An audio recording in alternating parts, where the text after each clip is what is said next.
په هرات کې د افغاني سرې میاشتې ټولنې د چارواکو په وینا په تیرو 3 اونیو کې د وچې ډوډۍ او څښاک اوبو ویشلو سربیره دوی د اسلام کلا له پولې څخه راستنېدونکو 95,000 کډوالو ته ګرم خواړه هم ویشلي دي.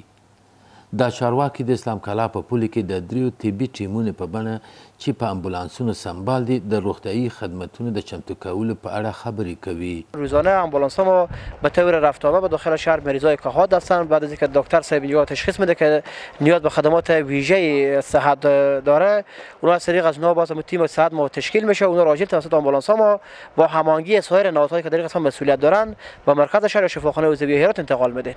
پیام ما به مهاجرین عزیز ما است که احساس تنهایی نکنند و هیچ وقت این فکر را نکند که اونها تنها از جمعیت هلال احمر افغانی با تمام امکانات، با تمام منابع بشری و منابع مادی و مالی انشاءالله 24 ساعته شبانه روزی در خدمت اونها قرار دارد. له بلې خوا په لویدیځ زون کې د افغاني سرې میاشتې ټولنې چارواکو د کډوالو سره د ادارو او خیرخوا اشخاصو د همکاري څخه مننه وکړه او ویې ویل چې په دې موده کې نږدې 923 ورک شوي ماشومان د هغوی له پیژندلو وروسته خپلو کورنیو ته سپارلي دي. ما اینم به خدمات هم ارائه کردیم، با وجیش هم آوردیم اینجا که ماجرینی که مثلا طفلای معصوم دارن به حساب شیر خشکی میخورن یا مخصص هستن برای خود چای دم میکنن، ما آب جوش به اختیار از اینا در این ملک قرار دادیم.